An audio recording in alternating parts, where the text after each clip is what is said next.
February 19, 1945, Iwo Jima. 0902 hours. The beach is a slaughterhouse. Corporal Tony Stein hits the black volcanic sand and the world explodes. Mortar rounds crater the beach 30 feet to his left. Machine gun fire from invisible pillboxes stitches the air above his head, a sound like tearing canvas at 800 rounds per minute. The Marine next to him takes a round through the throat and goes down, choking. Tony's hands close around the stinger. 25 pounds of aircraft parts, welded fury, and unauthorized engineering genius. The trigger is warm.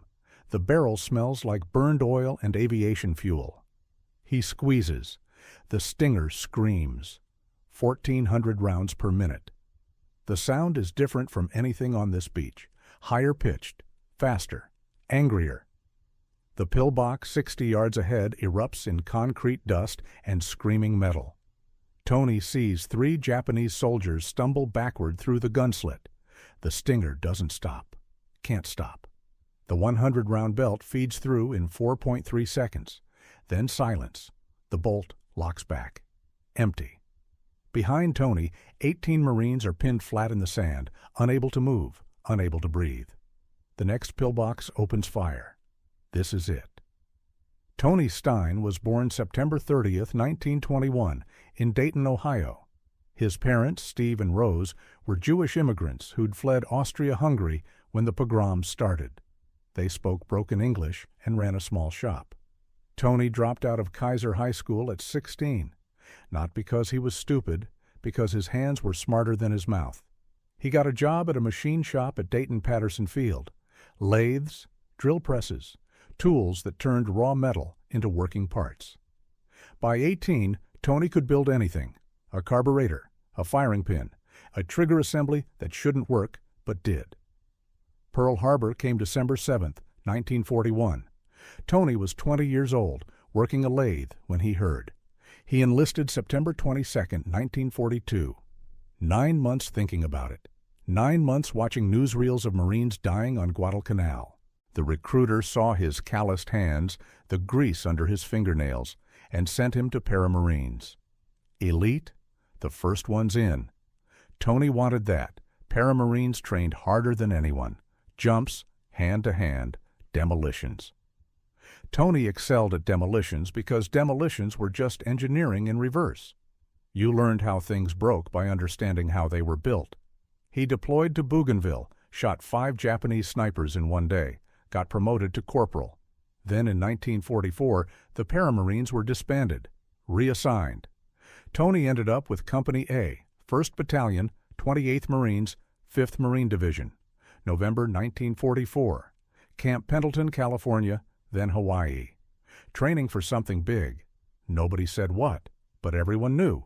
The problem was the machine gun. The M19-19A6, 32 pounds, cyclic rate, 400 to 600 rounds per minute. It was a modified version of the M19-19A4, which was already too damn heavy. Some genius in Army Ordnance had added a buttstock, a bipod, a carrying handle, and called it portable. It wasn't. It was an anchor. In the jungle, weight kills you. Speed kills them. The Marines needed something lighter, something faster, something that could move with the rifle squads, not lag behind them like a crippled dog. Sergeant Mel Grevich knew this. He was from Mountain Iron, Minnesota, a place where winter meant you fixed your own truck or you froze.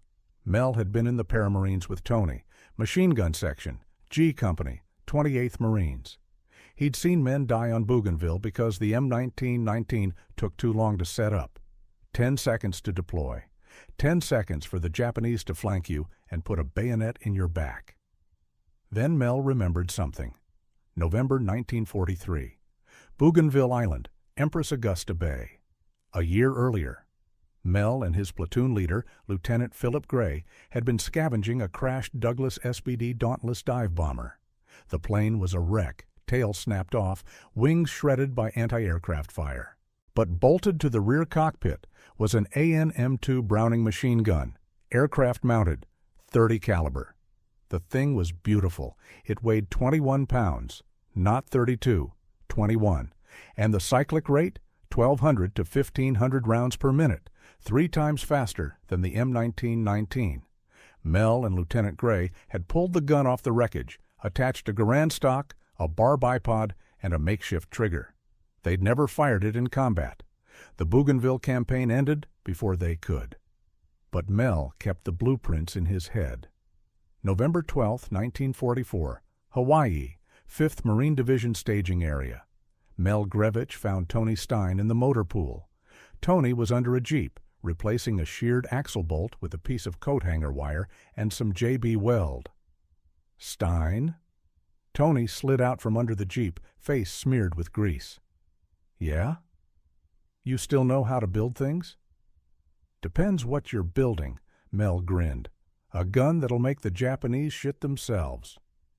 They found the AN-M2s in a salvage yard. 6 of them, pulled from wrecked Dauntless dive bombers, Hellcat fighters, and one B-24 that had crashed on takeoff and burned everyone inside. The guns were intact. The spade grips were still attached. The solenoids still clicked when you pressed them. Tony picked one up, hefted it. 21 pounds. Yep. Fires how fast? 1,350 rounds per minute. Tony whistled. That's 3 times faster than... I know. They looked at each other. We're doing this, Tony said. We're doing this. Private First Class John Little joined them 2 days later. Little was a farm kid from Kansas who could weld anything to anything. The 3 of them worked in an unused Quonset hut behind the motor pool. No authorization, no paperwork, just tools and time. They started with the stock. The AN-M2 had spade grips designed for a gunner sitting in an aircraft turret, useless on the ground. Tony cut the grips off with a hacksaw. Mel pulled the stock off an M1 Garand and attached it to the rear of the AN-M2's receiver. It didn't fit. Tony drilled new holes. It fit. The trigger was harder. The AN-M2 used an electrical solenoid activated by pressing both spade grips simultaneously. Mel fabricated a mechanical trigger from sheet metal and a Browning automatic rifle trigger guard. Tony wired it to the solenoid. First test, it fired. Second test, it fired continuously until the barrel glowed orange. Third test, it worked. They added a bar bipod to the front, just ahead of the receiver. Bar sights. A 100-round ammo box on the left side, feeding a belt of 30.06 rounds. The whole thing was 40 inches long, weighed 25 pounds, ugly as sin. Tony pulled the trigger. The sound was a buzzsaw, a chainsaw, a hurricane wrapped around a jackhammer. 50 rounds in 2.2 seconds. The barrel smoked. The receiver was hot enough to fry an egg. Tony's grin was manic. We need 6 of these. They built them in 3 weeks. 6 Stingers. Mel named his Betty Ann. Tony didn't name his. Tools don't need names. December 27, 1944. Company Commander, Captain Dave Severance, inspected the Stingers. He hefted one, pulled the trigger, watched a 100-round belt disappear in 4.4 seconds. Where'd you get the parts? Salvaged, sir. Unauthorized? Yes, sir. Severance nodded. Good. Make sure they work on Iwo Jima. 5 Stingers went to G Company, 1 each to the 3 rifle platoons, 1 to the demolition section, 1 for Mel Grevich personally. Tony Stein got the 6th. He wasn't in G Company. He was in A Company, 28th Marines. But Tony had built the trigger assemblies. He'd test-fired all 6 guns. Mel handed it to him on the deck of the USS Hansford 3 days before the invasion. You earned it, Stein. Tony took the Stinger. 25 pounds. Cold metal. Potential energy. Thanks, Mel. January 1945. The fleet sailed from Hawaii. 45,000 Marines. 450 ships. Destination, Iwo Jima, a volcanic rock 750 miles south of Tokyo. 8 square miles, 11 miles of tunnels. 21,000 Japanese defenders who'd spent 8 months turning the island into a fortress. The Marines knew it would be bad. They didn't know it would be Iwo Jima. February 16, 1945. 3 days of naval bombardment. Battleships, cruisers, destroyers. 6,000 tons of high-explosive shells. The island looked like the moon. Cratered, smoking, dead. It wasn't. February 19, 1945. 0900 hours. H hour. The landing craft hit the beach. Ramps dropped. Tony Stein was in the 5th wave, a company, 1st Battalion, 28th Marines. His boots hit the black volcanic sand and immediately sank 4 inches. The sand wasn't sand. It was ash. Loose, heavy, impossible to run through. The Japanese opened fire, not from pillboxes on the beach, from pillboxes in the beach, 50 yards inland, 100 yards, hidden. Reinforced concrete, 3 feet thick, camouflaged with volcanic rock. Gun slits 6 inches wide. Impossible to see, impossible to hit, unless you had a stinger. Tony hit the sand. Mortar rounds walked across the beach, 60 yards away, then 40, then 20. Machine gun fire from 3 pillboxes converged on his position. The Marine to his left took a round through the chest and died thrashing. The Marine to his right lost his jaw to shrapnel and screamed without sound. Tony stood up. Every instinct, every drill instructor, every ounce of common sense screamed at him to stay down. But the stinger needed line of sight, and line of sight meant standing. He squeezed the trigger. The stinger fired 23 rounds per second. The first pillbox, 60 yards ahead, took 40 rounds through the gun slit in 1.7 seconds. Concrete dust, screaming metal, blood spray, silence. Tony traversed left. The second pillbox opened fire. Tony fired back, 60 rounds. The pillbox exploded from the inside, secondary detonation, probably a magazine cooking off. 2 Japanese soldiers stumbled out, burning, and collapsed in the ash. Behind Tony, Lieutenant Colonel Chandler Johnson was screaming into a radio.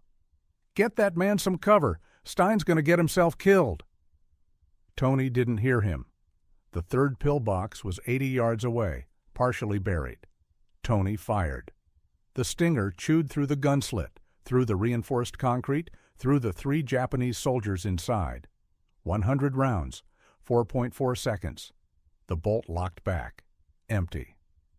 Tony looked at the stinger, looked at the beach, looked at the 18 Marines behind him, still pinned down, still unable to move. He kicked off his boots, threw down his helmet, and ran. 200 yards. Back to the beach. Through mortar fire, machine gun fire, sniper fire. His socks tore apart on the volcanic ash. His feet bled. He didn't care. At the waterline, a supply dump. Ammo crates stacked 6 feet high. Tony grabbed a fresh 100-round belt, slung it over his shoulder, turned around, and saw a wounded Marine, Private Eddie Shaw, 30 yards away, gut shot, screaming for a corpsman. Tony ran to him, grabbed him, threw him over his shoulder, carried him back to the aid station, dropped him with the medics. "Fix him!" Then Tony ran back, up the beach, through the fire, back to his position, loaded the stinger, pulled the trigger. The 4th pillbox disintegrated. 09:47 hours. Tony had made 3 ammo runs, 3 wounded Marines carried back. His feet were shredded, his hands were burned from the stinger's barrel. He didn't stop. A Japanese counterattack poured out of a hidden tunnel, 40 soldiers, bayonets fixed, screaming. Tony stood up, fired. The stinger cut them down like wheat. 15 seconds, 63 rounds, 14 dead. The rest retreated into the tunnel. Tony's platoon sergeant, Gunnery Sergeant Mike Strank, crawled up next to him. "Stein, you're insane." "Yeah? Keep it up." 10-15 hours. 5th ammo run. Tony was halfway back to the beach when a mortar round hit 10 feet away. The concussion threw him sideways. He landed hard, ears ringing, vision blurred. The stinger was 20 feet away, half buried in ash. Tony crawled to it, grabbed it, checked the action. Still worked. He kept running. 10:48 hours. 6th ammo run. By now, every Marine on the beach knew who he was. The crazy bastard with the aircraft gun, The one who kept standing up, the one who kept running. A corporal from B Company grabbed him at the supply dump. Stein, they're saying you killed 20 Japs. Don't know, didn't count. Stinger still working? Yeah? Good, they need you up there. 11:34 hours, 7th ammo run. Tony's platoon had advanced to 150 yards inland, pinned down again, 2 more pillboxes. Tony stood up, fired, both pillboxes silent within 30 seconds. Then the Stinger was shot out of his hands. A Japanese sniper, 200 yards away, hidden in a spider hole. 1 round. Hit the Stinger's receiver, ricocheted off, took a chunk out of Tony's thumb. The gun flew backward, landed in the ash. Tony picked it up, checked it, still worked. He kept firing. 12:07 hours. 8th ammo run, the last one. Tony's feet were ribbons. His hands were blistered. He could barely see through the sweat and volcanic ash caked on his face, but the Stinger was still firing, still working. He reached the supply dump, grabbed the last 100-round belt they had. A Navy corpsman grabbed his arm. "Stein, you need to stop. You're going to die up there." Tony looked at him, then looked up the beach, at the Marines still fighting, still dying. Not yet. He ran. 13:42 hours. The Stinger was shot out of Tony's hands a second time. Different sniper. Same result. Tony picked it up, kept firing. By 1500 hours, a company had secured their objective. The first terrace, 150 yards inland. Cost, 47 Marines dead, 112 wounded. Tony Stein was still alive. The Stinger was still working. That night, Lieutenant Colonel Johnson found Tony in a foxhole, cleaning the Stinger with a toothbrush and diesel fuel. Corporal Stein. "Sir, how many did you kill today?" "Don't know, sir. 20, maybe." "Didn't count." Johnson stared at him, then nodded. "You're getting a medal for this. You know that, right?" Tony shrugged. "Gun did most of the work, sir." "Gun doesn't run back to the beach 8 times. Gun doesn't carry wounded men while getting shot at." Tony didn't answer, just kept cleaning. Johnson walked away, thinking about the citation he'd have to write, knowing it wouldn't be enough. Over the next 4 days, Tony and the Stinger pushed toward Mount Suribachi, the volcanic peak on the southern tip of the island, the most heavily defended position on Iwo Jima. February 23, 1945. The flag raising, the photograph, the moment that would define the battle. Tony wasn't there. He was 200 yards away, bleeding from shrapnel wounds in his leg and shoulder, being carried to an aid station by 2 Marines who he'd saved 3 days earlier. He was evacuated to a hospital ship, the USS Samaritan. Clean sheets, hot food, morphine, safety. Tony lasted 2 days. February 25th, he heard that the 28th Marines were taking heavy casualties at Hill 362A. The Japanese had fortified it with bunkers, tunnels, and interconnected firing positions. It was a meat grinder. Tony got out of bed, found his boots, found the Stinger, walked off the ship. A Navy doctor tried to stop him. "Corporal, you're still wounded. You can't—" "Watch me." Tony rejoined a company on February 27th. Captain Severance saw him, shook his head, didn't say anything. Just pointed toward Hill 362A. Tony picked up the Stinger, went back to work. March 1st, 1945.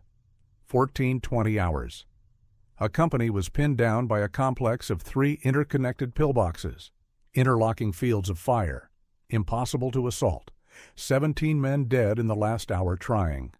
Tony volunteered to lead a 19-man patrol to flank them, recon the positions, find a weakness.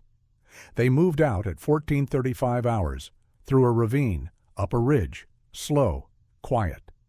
The Stinger was heavy. Tony's shoulder was bleeding through the bandage. He didn't care. 14:48 hours. They spotted the first pillbox, 70 yards away, gun slit facing their position. Tony raised the Stinger, aimed. The sniper was 220 yards away, hidden in a cave entrance, invisible, patient. 1 shot. It hit Tony in the left temple, went through his brain, exited the right side of his skull. He was dead before he hit the ground. The Stinger fell beside him, still loaded, still working. The patrol pulled back under fire. They couldn't recover Tony's body.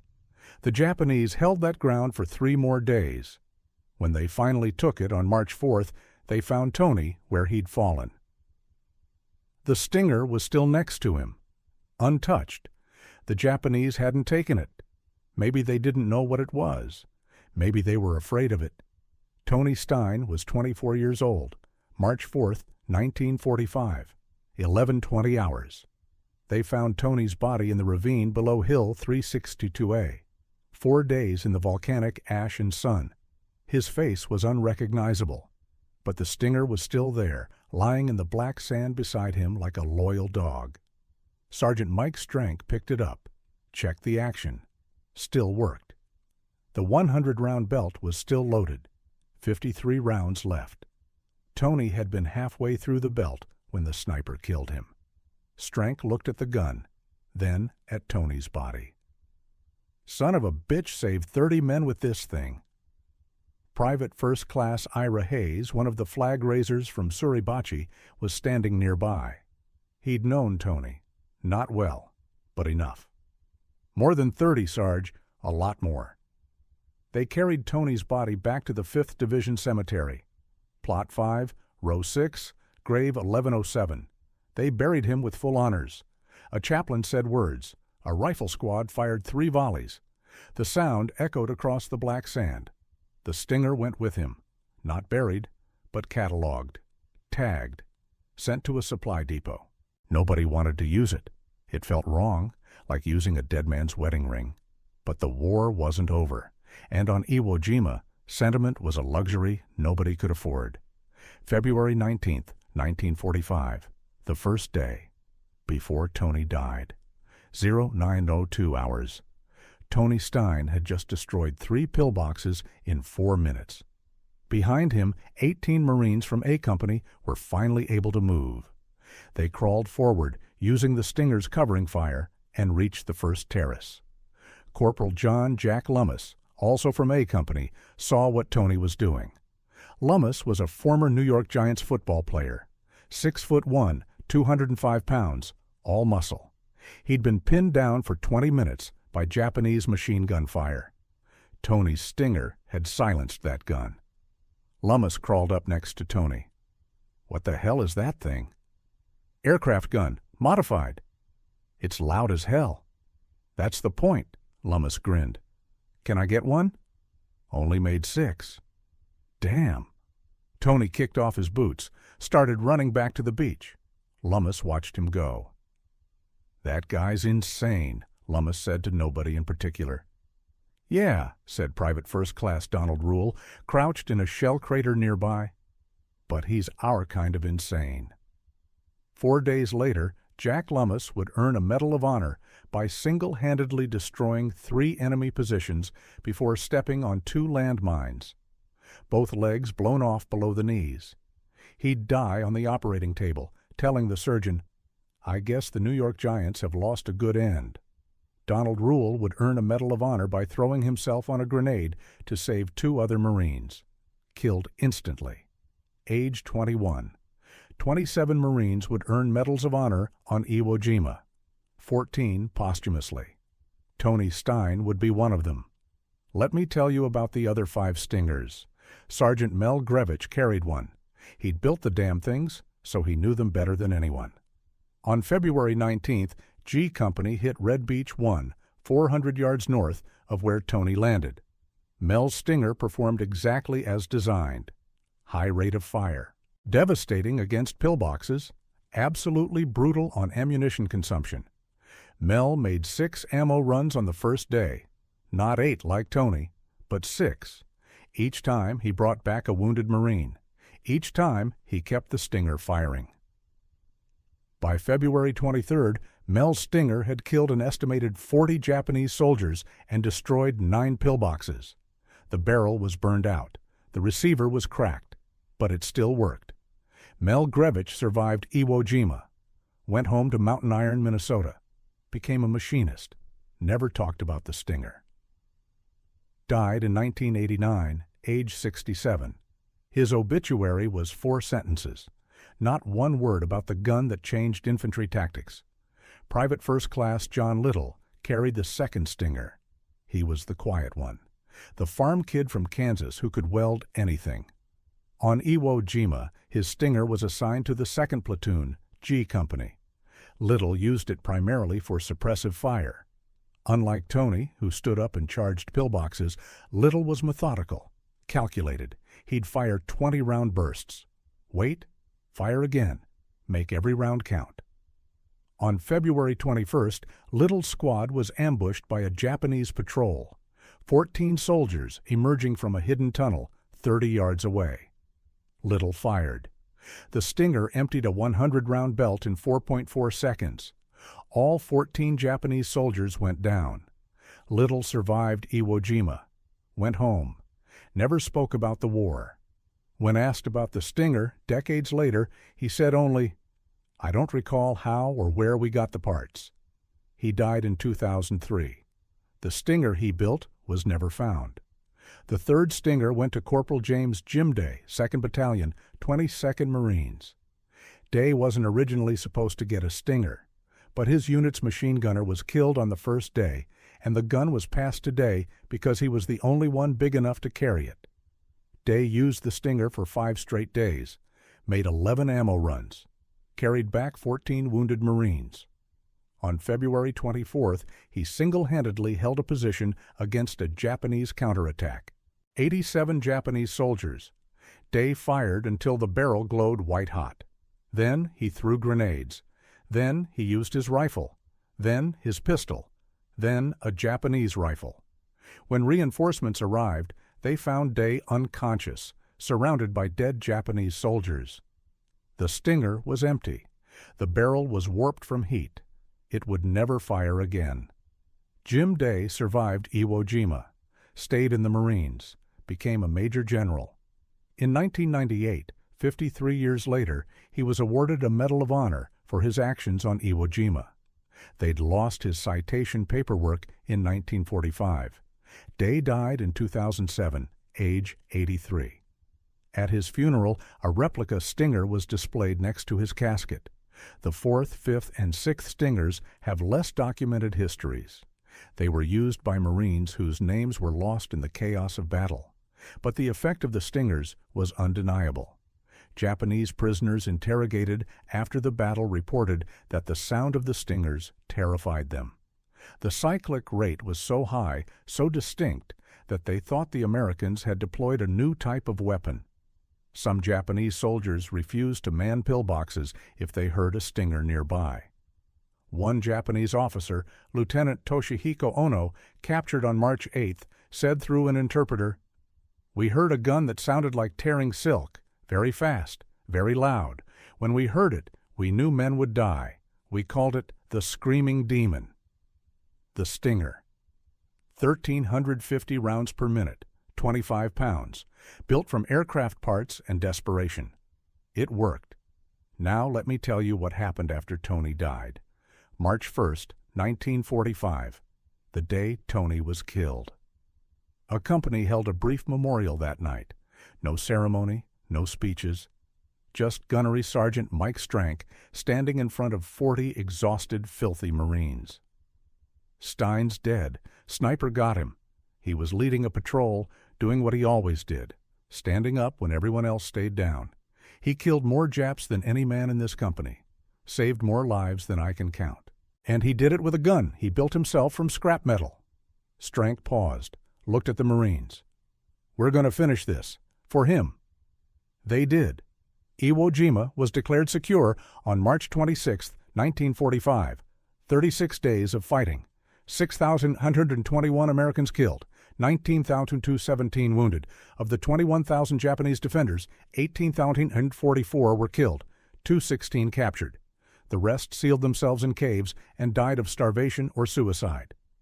The Battle of Iwo Jima was the only Pacific battle where American casualties exceeded Japanese casualties. It was hell. February 19, 1946. Exactly 1 year after Tony Stein's Medal of Honor action, Columbus, Ohio. The State House, Governor Frank Lausch's office. Tony's widow, Joan Stein, stood in front of a crowd of reporters, politicians, and military officers. She was 24 years old. She'd remarried in 1947, but today she was here as Tony's wife. Admiral Richard Pennoyer stepped forward.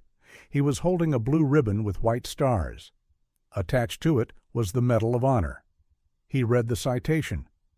For conspicuous gallantry and intrepidity at the risk of his life above and beyond the call of duty while serving with Company A, 1st Battalion, 28th Marines, 5th Marine Division, in action against enemy Japanese forces on Iwo Jima, in the Volcano Islands, 19th of February, 1945.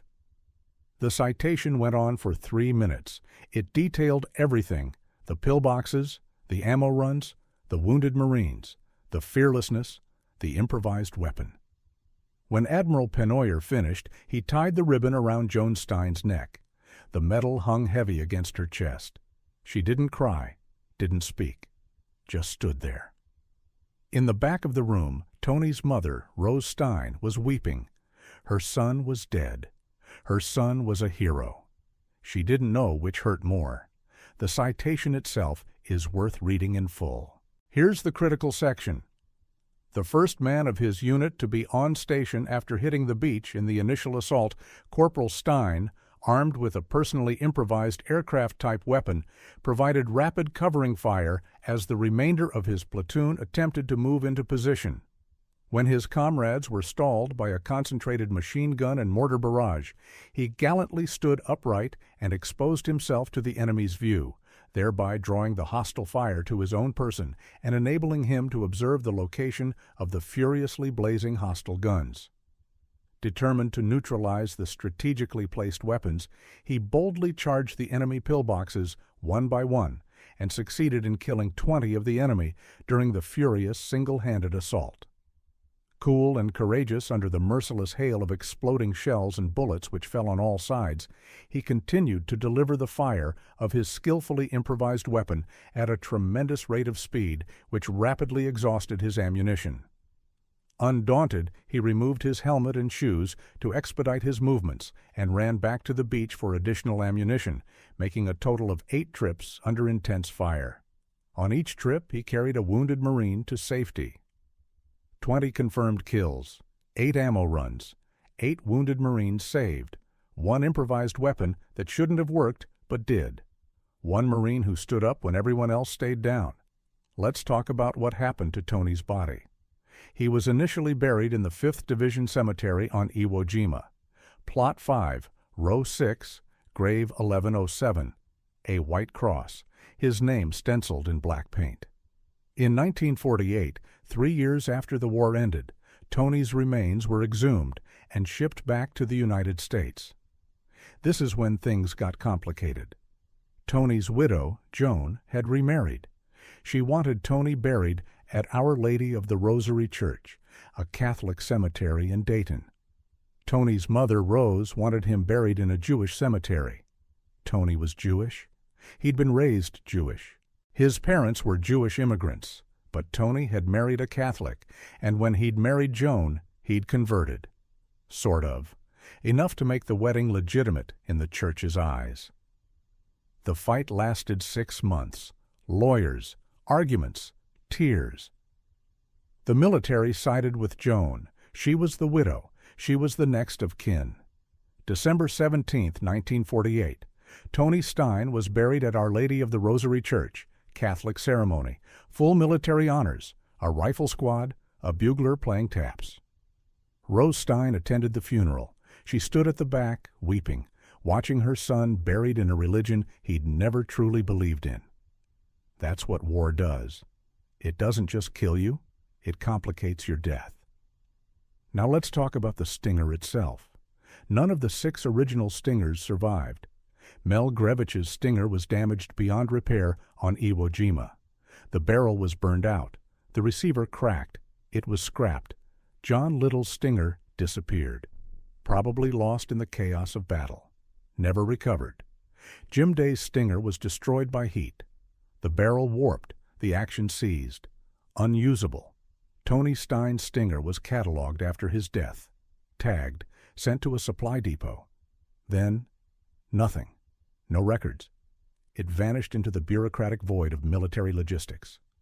The other 2 Stingers? Unknown. Probably destroyed. Probably scrapped. By 1946, the Stinger was extinct. But here's the thing about good ideas. They don't die. In 1950, the Korean War started. Marines were fighting in frozen mountains, desperate for lightweight, high rate-of-fire weapons. Someone remembered the Stinger. The Marine Corps Armory at Quantico tried to reverse engineer it. They had photographs.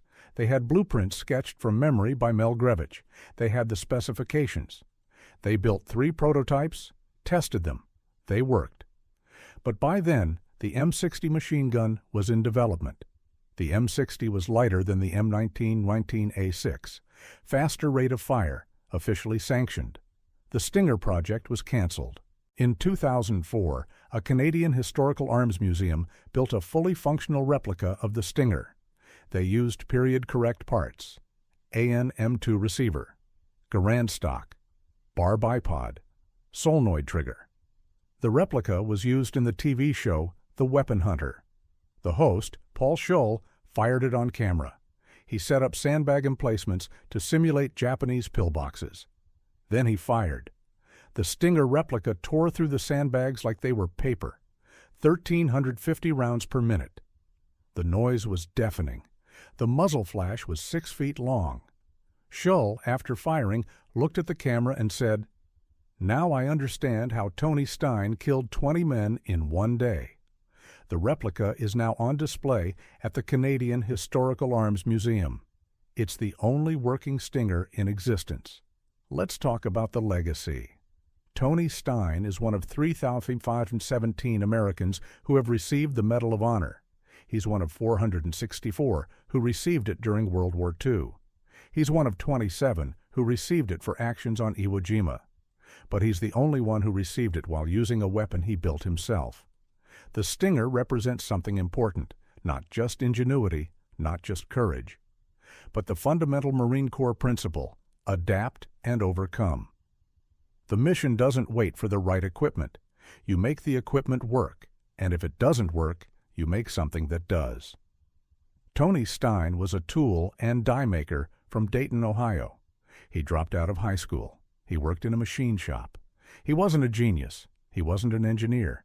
He was just a guy who knew how things worked and how to fix them when they didn't. And when the Marines needed a weapon that didn't exist, Tony built it. The Japanese reaction to the Stinger is worth noting. Interrogations of prisoners after Iwo Jima revealed that the Japanese had no idea what the Stinger was. The sound was unlike any American weapon they'd encountered. Too fast for a bar, too light for an M19-19. The muzzle flash was different. The bullet impacts were different. Some Japanese soldiers thought the Americans had deployed a new secret weapon. Rumors spread through the Japanese tunnels. The Americans have a gun that never stops firing. It wasn't true, of course. The Stinger stopped firing every 4.4 seconds when the 100-round belt ran out. But in combat, 4.4 seconds of continuous fire feels eternal. One Japanese soldier, captured on March 15th, told interrogators through a translator, "We heard the demon gun on the first day. It killed our lieutenant. It killed 6 men in his bunker. After that, when we heard it, we would not look out. We would stay in the tunnel. Better to be trapped than to face that gun." The Stinger created a psychological effect far beyond its actual lethality. USS Stein. In 1972, the U.S. Navy commissioned a Knox-class frigate, FF-1065. They named it USS Stein, not after Steve Stein, Tony's father, not after the Stein family, after Corporal Tony Stein, USMC, Medal of Honor recipient. The ship served for 20 years. Persian Gulf, Mediterranean, Pacific. It was decommissioned in 1992 and sold to Mexico, where it served as Arm Ignacio Allende until 2019. But for 20 years, every sailor who served on USS Stein knew the story. The Marine who built a gun from aircraft parts. The Marine who ran back to the beach 8 times. The Marine who stood up when everyone else stayed down. Let me tell you one more story. November 10th, 2005. Marine Corps birthday. Camp Pendleton, California. A gunnery sergeant was giving a speech to a group of new Marines fresh out of boot camp. He was talking about improvisation, about adapting, about not waiting for the perfect solution. He told them about Tony Stein. One of the new Marines raised his hand. "Gunny, you're saying we should build our own weapons?" The gunnery sergeant smiled. "I'm saying when the mission demands it, when lives are on the line, you find a way." Stein didn't wait for permission. He didn't wait for the right parts. He built what he needed from what he had. That's the Marine Corps. That's who we are. The young Marine nodded. "Did the Stinger actually work, Gunny?" "Kid, it worked so well that 70 years later, we're still talking about it." So here's the final count. Tony Stein, in one day, February 19, 1945, accomplished the following: destroyed at least 7 pillboxes, killed 20 confirmed Japanese soldiers, likely more, made 8 ammo runs under fire, covering 200 yards each way. Rescued 8 wounded Marines, was shot at thousands of times, had the Stinger shot out of his hands twice, fought for 7 hours without stopping, removed his boots and helmet to run faster, never quit, never slowed down, never stopped. He survived that day, survived 4 more days of combat, was wounded, evacuated, then voluntarily returned to combat. He died on March 1, 1945, leading a patrol against enemy positions.